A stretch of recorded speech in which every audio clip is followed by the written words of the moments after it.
of his great articles. Kevin Kernan joins us now. Talk about some MLB. Let's start with Aaron Judge getting his 300th home run in fewer games than Ralph Kiner, 400 fewer at-bats than Babe Ruth. Let's just start with Ralph Kiner. What kind of player and hitter was Ralph Kiner back in the day? Well, I think he had a little bit of advantage of a short outfield for him, but he was a great power hitter. One of these guys that if he got his pitch, he wouldn't miss it. So he was, and I knew Ralph as a broadcaster, obviously. He was famous for his malapropisms, and things like that, but just a great guy, great American. I think he served as well, so yeah, he was a classic slugger, I would say. Stand up tall, boom, let it go. And that's the kind of guy Ralph Kiner was.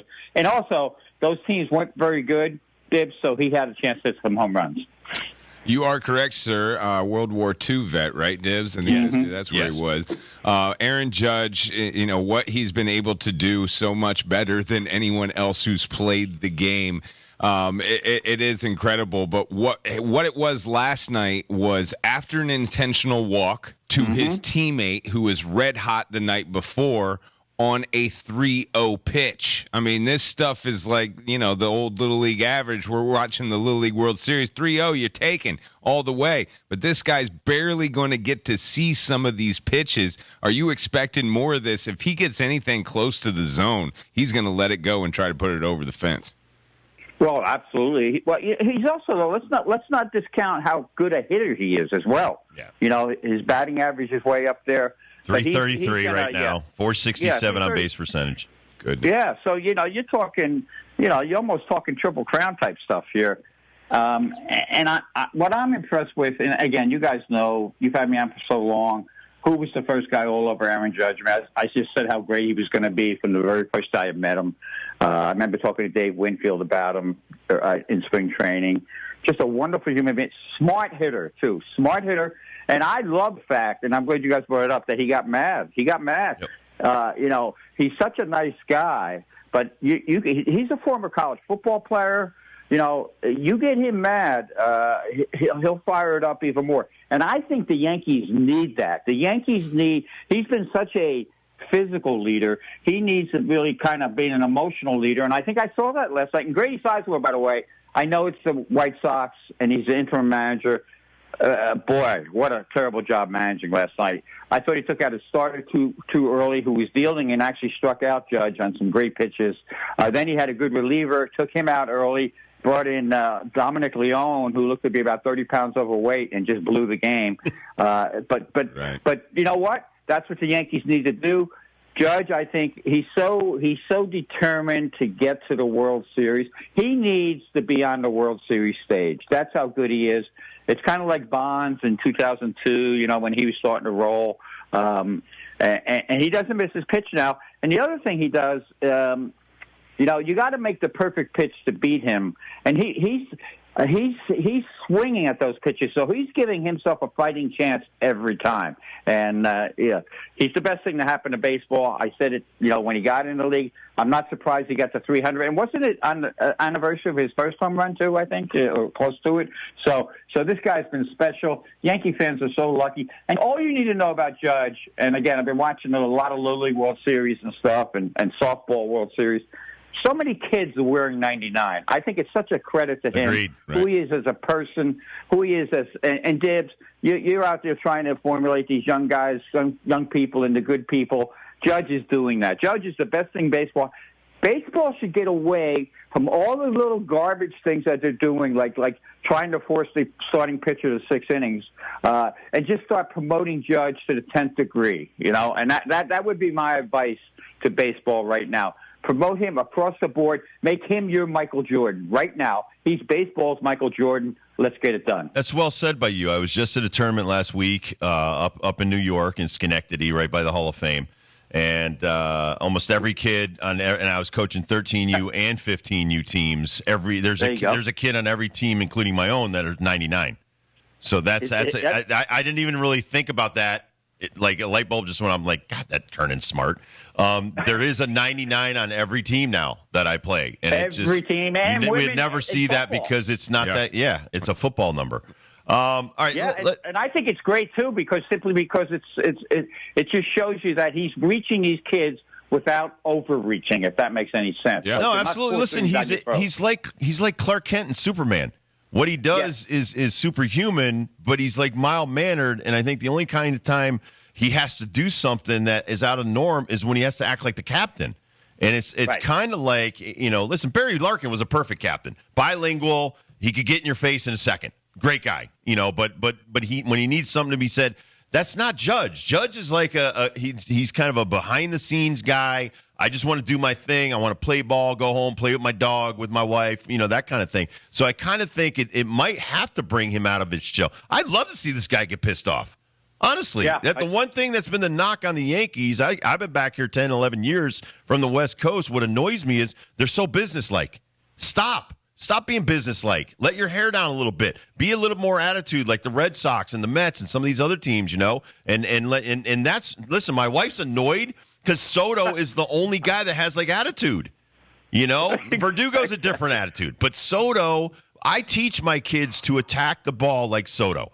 On every pitch, he's trying to hit it. And that's what I tell them. You take a pitch. You don't go up there and wait until they throw the pitch you want to hit. You go up there and try to hit every pitch like Soto. And that's why I think my guys are hitting a lot better right now. But talk about Judge, the transformation from somebody else's team to now his team. He's the captain, and it's not easy because you're battling kind of like Hal Steinbrenner. Is he going to sign Soto? These are things that he probably never had to think about in his wildest dreams that now he's a part of. Well, he's got the perfect background because both his parents are great, smart teachers, great people, know them so well, still speak to him on occasion. Every time they see me, give me a big hug, and we talk. We talk about life. Right. And so he has another adopted brother as well, who's I think he is a teacher. He teaches in foreign countries and things like that. They raise their kids right. And here's the key. Here's the key about Judge this year, and I'm telling you, this is the difference. Not only you talk about Hal, he's got Hal Steinbrenner's ear this year. Hal Steinbrenner relies on him. Before, Hal Steinbrenner had nobody to go to other than Cashman, maybe the PR guy. But now Judge is giving him direct info. That's how close their relationship is. I will go so far to say, with that big contract, that Judge is basically a part owner of the Yankees now, and he has that kind of weight in the clubhouse. Whenever he did an interview, for all those years when I was around him, they pull him into the middle of the room, right? He'd do his thing. He was always taught I don't know if you knew this too. In college, his college coach would not allow him to use the word I. Any of the guys getting interviewed. If they did, they got fined, or there was some kind of a payment. So that's why he always thinks about things, answers it a certain way. But now he knows he has the power of ownership behind him, and I think he's going to do everything possible to get Soto signed. But he's got Hal's ear. So now we're talking about the most powerful player on the field, and I would venture to say he's the most powerful player with ownership in baseball right now. That's a great combination. Great for the Yankees. That's why a lot of good things have happened. And let's not overlook one other thing here. The Cabrera play last night, tagging up from second base and scoring, that ignited the Yankees, and that let their hair down. When you say let their hair down, I know what you're saying. It's not just about Verdugo showing his change or Jazz Chisholm doing his thing. It's doing baseball plays that really show the opponent that we're going to kick your butt. And that's where Judge is right now. And I think if he gets a little more help from the Austin Wells of the world and the Cabreras and guys like that, the Yankees could be very dangerous in the postseason. Well, the last two nights have been quite a Band-Aid from the big blemish that happened with Jazz Chisholm. I mean, the third base plan, have you learned in the last 48 hours what the game plan will be for the New York Yankees at that spot without Jazz for the rest of the season? I think they're just going to go with, who's ever hot, maybe throw DJ in there on occasion, but I think you're going to see a lot of Cabrera, you're going to see a lot of him, and why not? He brings the athleticism that Jazz brought, so they need athleticism. But to me, that's what the Yankees need. They need somebody who can run the bases and score in these plays. Yeah. So I think that's basically going to be the plan. They got the other kid up too, and we'll see. They'll play whoever gets hot. Cabrera, though, I believe in Cabrera. I think I think they didn't really blend him in properly when they brought him up. When he first brought up, I think that kid could be okay, and I think with Judge's help, he'll be all right. Talk about and the then, net. hey, by the way, stop diving in the home plate on your head first. All right, you're not Pete Rose. Telling people that. Peter Alonso did it this afternoon. His nose is all I know. bloody. I know. Yeah, I mean, You know what's coming next? Oven mitt for the elbows. That's what's coming. All right, let's talk about the Phillies. What happened with the Phillies out of the break, allowing the Braves and the Mets to kind of get back in this National League East? What's going on with the Phillies? Well, first of all, the Mets got some big mo now, so they're going to be dangerous.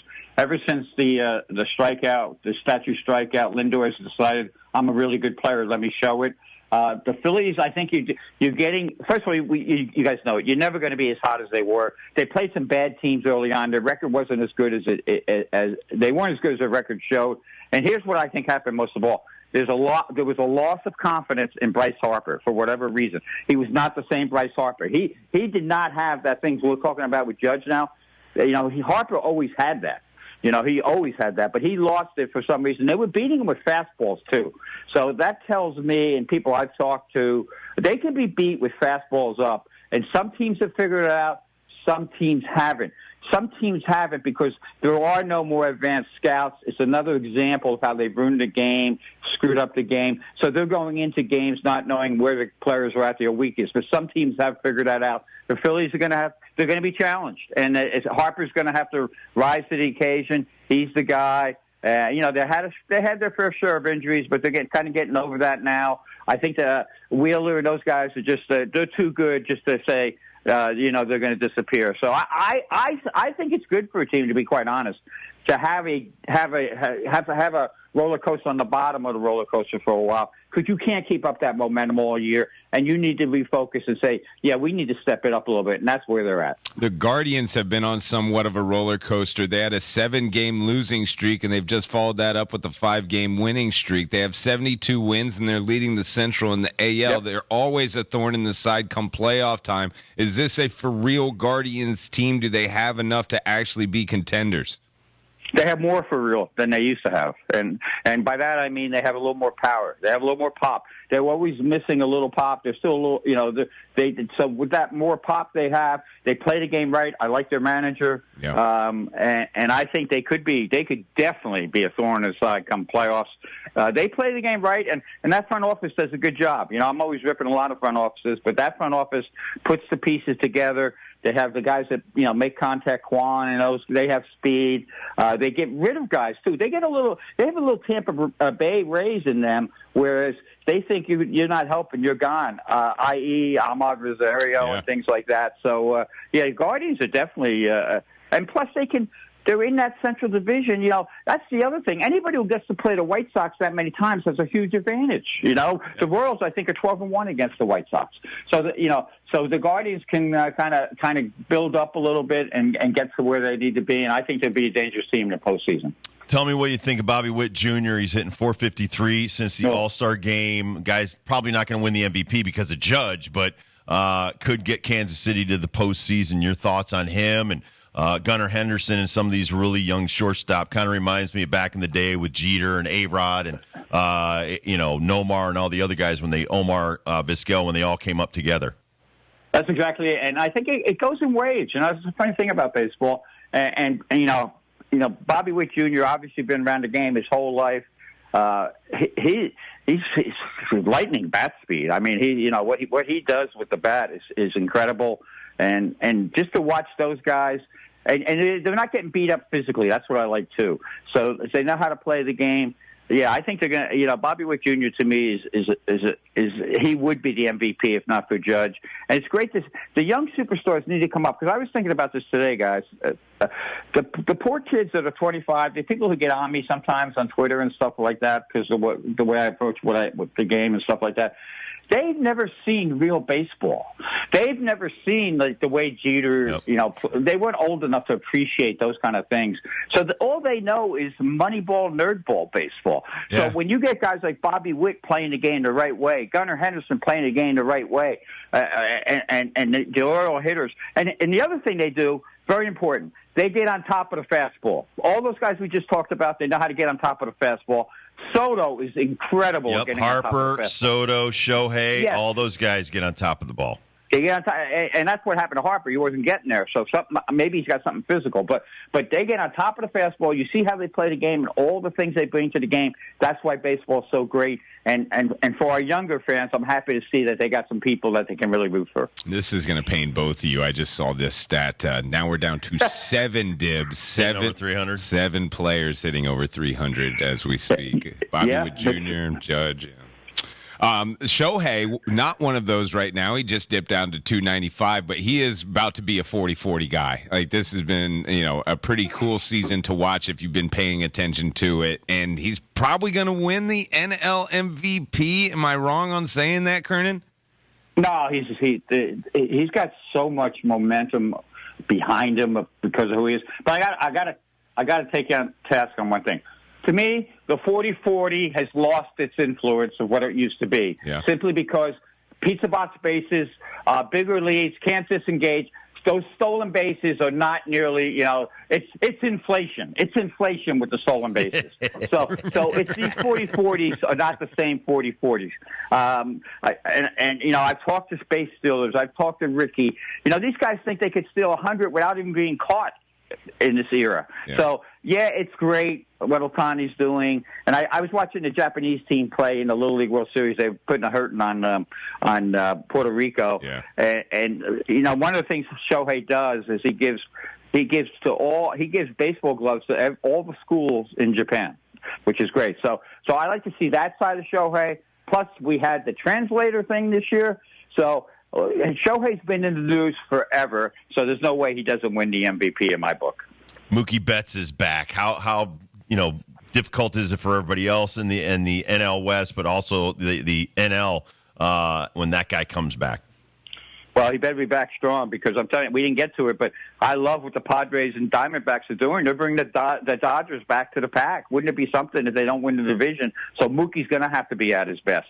One little quick thing in the Dodgers, I have friends out there. They send me photos during the day sometimes.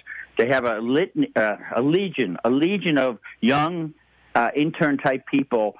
When they do early things, they stat everything up, and then they pass it along. And they have about 7 of them that sit there. So you got to picture this, 2:00 in the afternoon. These are people making decisions. And I'm thinking to myself, maybe that's why, with the way it's going with the Dodgers pitching staff, so many injuries, maybe this is why. They need to they need Mookie back. Mookie to lead the way. Mookie's got to be their judge. And he is a difference maker. And I'm sure your wife can't believe it, Dibs. I still can't believe that the Red Sox got rid of Mookie. I still can't either. Mind-boggling. Or Xander Bogaerts. I love Bogey too. That dude was awesome. What a great guy. Why do you think the Padres have no problems this year in their clubhouse? Because Xander's probably taking a little more control. Right. He took the second base job. Profar is making like a million only, but and he's doing the job there. Manny's getting healthy. The Padres, to me, I think are the little train, the little engine that could this year. They have that emotional lift of 45,000 every night. So so losing Mookie, I mean, could you imagine what a dynamite team the Red Sox would have been if they just kept their guys, plus having Alex Cora run the show? And they're doing a great job, but I think they're going to run out of gas at some point. Well, you were out there. I just learned this before Tony Gwynn left us to move on and passed away. He was told that Petco Field was going to be on 19 Tony Gwynn Way. They named the road that Petco is on in his honor. I thought that was very classy of the Padres to do that. His statue's there as well. He is Mr. Padre. Yeah. He's Mr. San Diego. So just like we were talking about Judge, how these Yankee fans have a hero, all those Padre fans from back then, they just idolized Tony to the 10th degree. And I did too. But here's a funny thing. I'm in my study now, and I'm going to read you something. This is when Tony got upset one day because he never likes to talk about his injuries. So he said, he wrote out, this is all his handwriting, "My hand feels fine." There's a number 1. Number 2, I took limited batting practice with no complications. Number 3, I'm progressing fine and expect to see some playing time in a week. Thank you for your concern. Sincerely, Tony Gwynn, number 19. P.S. If you wish to talk about the NCAA tourney, just ask. That's Tony Gwynn. Yeah, he put that up for a week because we were bugging him. One last story I got to tell you. I know we're running out of time, but it's so important. On Fan Appreciation Night, Chubb Feeney gave the finger to the fans, believe it or not, and it was caught. It was caught by the TV cameras, and the reason he did it, and I like Chubb because Chubb was old school, but he did it because some fans took a Scrub Chubb banner and put it right under Chubb's box, so he saw it, not thinking that the cameras were on him. Boom, it was back in the day you get away with stuff. He got caught. Well, you know who wound up with that banner? Tony Gwynn. He got it from security. So, Tony had a great sense of humor, too. And, he was Mr. San Diego. Love Tony for so many reasons. Kernan, you're the best. Thank you so much. Be well, my friend. Take care. Bye-bye. All right. Tony Gwynn stories are fantastic, by the way. Kevin Kernan, ball9.com. Check out all this stuff. He's got a new one that just came up today. Yep. We'll do First Dibs question of the day next.